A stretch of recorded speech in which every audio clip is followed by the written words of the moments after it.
السلام علیکم ورحمت الله وبرکاته. ټول دوستان ته د مینې او د محبت سلامونه وړاندې کوم. د خیر کثیر د سلسلې دوهمه برخه به ستاسو حضور ته ان شاء الله تعالی وړاندې کوم. په مسلم شریف کې دا روایت راغلی دی، وايي حضرت جناب حبیب علیه السلام صلی الله علیه و آله و صحبه وسلم بارک فرمایل چې الله جل جلاله ته چې محبوب خبرې دي ډېر پر خدای تعالی ګرانې دي او الله تعالی ته ډېر خوند ورکوي او الله تعالی ډېر سخت په خوشاله کیږي. هغه دغه څلور جملې دي: سبحان الله، الحمد لله، لا اله الا الله، الله اکبر. دغه څلور جملې و خدای تعالی جل جلاله ته ډېر محبوب دي. نو هر یو چې در مخه وایي، که سبحان الله در مخه وایي، که الحمدلله در مخه وایي، که لا اله الا الله در مخه وایي، په هر یو باندې چې ته شروع وکړې ستا خوښه ده. او بل روایت کې داسې راغلی دی، وایي الطهور شطر الایمان، یعنی صفایي کول او دست تازه کول، غسل کول، د صفایي طهارت دا نیم ایمان دی، دا نیم حصه د ایمان ده. او الحمدلله تملأ المیزان، الحمدلله د خدای تعالی جل جلاله حمد ویل دا تملأ المیزان، دا په ورځ د آخرت باندې د انسانانو د نیکو اعمالو پله ډکوي. یعنی که انسان ورختای چې زما خو ګناوې ډېرې دي، ما خو ډېر بد عملونه کړي دي، ډېر بد کردارونه مې کړي دي، نو هغه دې الحمدلله بس د ځان سره ټینګي، الحمدلله دې ډېره وایي. الحمدلله تملأ المیزان، هغه انسان ته په ورځ د آخرت چې هغه د نیکو اعمالو پله څونه سپکوي، د الحمدلله ورډکوي.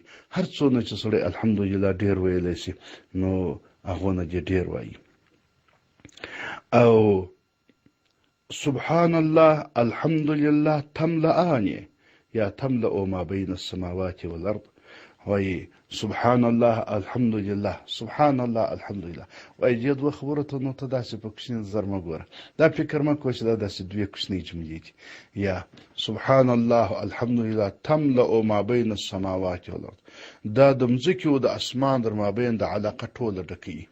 یعنی دا معنی چې سبحان الله الحمدلله د دې دوه جملو دونه نورانیت دی، دونه اندازه قوي نور دی چې د مځکې څخه نیولې بیا در اسمانه پورې چې څوک وایي 500 کاله لار ده، یا د نن زمانې د ساینسدانانو په حساب باندې چې په دې هوا کې په میلیونهاو په کروړاو ستوري ستا و کهکشانونه دي ودا دي او ډېرې غټې فاصلې دی بیانوي. نو په مابین کې د اسمان او د مځکې بیخي ډېره فاصله شته، خو دغه ټوله فاصله د دوه جملو په انوارو باندې ډکېدلی شي.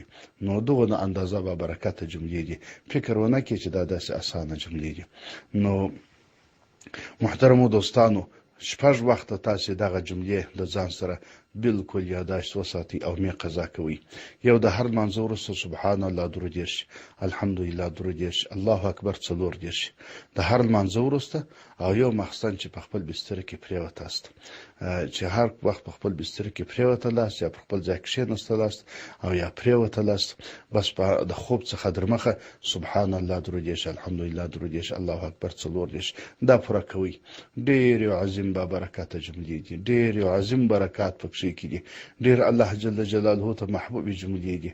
نو پام کوئ چې درڅه قضا نه شي. دا شپږ وخته مه پرېږدئ.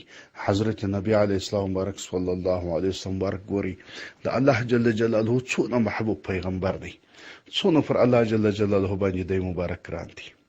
او پر ده باندې بیا خپل لور حضرت بیبي فاطمه رضی الله تعالی عنها بیخي ډېره ګرانه وه او بیخي ډېره ورته محبوب وه. او د مبارک دا شاهدي ورکړې ده چې فاطمه سیدة نساء اهل الجنه، چې بیبي فاطمه رضی الله تعالی عنها د جنت د ټولو ښځو سرداره ده. او د حضرت علي رضی الله تعالی عنه مبارک په باره کې څه درته وایم چې څونه فضایل دي. د هغه کسان څه دي چې هم د ده مبارک صلی الله علیه وسلم مبارک زوم مبارک دی او هم یې دغه مبارکه لور چې د جنت د ښځو سرداره ده، دا یې د ده په نکاح ورکړې وه. او نبی علیه السلام ورک صلی الله علیه وسلم ورک شاهدی ورکی چې علي اسد الله و اسد رسوله. حضرت علي صاحب رضی الله تعالی عنه د الله او د الله د رسول زمری دي. نو دغه اندازه محبوب انسانان دي دا دوه، حضرت علي صاحب او حضرت فاطمه رضی الله تعالی عنها. نو حضرت نبی علیه السلام ورک صلی الله علیه وسلم ورک ودید و ته دا وویل رالی یو شپه رالی او د دې دوو مبارکانو په مابین کې کښېنستی او بیا دوی ته دا توصیه وکړل ول چې بېدېږئ ماخستن د خوا چې بېدېږئ دا ووایست سبحان الله درودیش الحمدلله درودیش الله اکبر څلوردیش دا وایست. حضرت علی رضی الله تعالی عنه وای د مرګ در ساعته پورې حتی د جنگ په میدان کې د ما د شپې د خاصه بیا د خوب په وخت کې دا نه دی پریږي چې زه به جنگ ته وم په جهاد کې به ستړی بوم خو بیا ما دا نه دی پریږي بیا نه دی رسپاته سوي.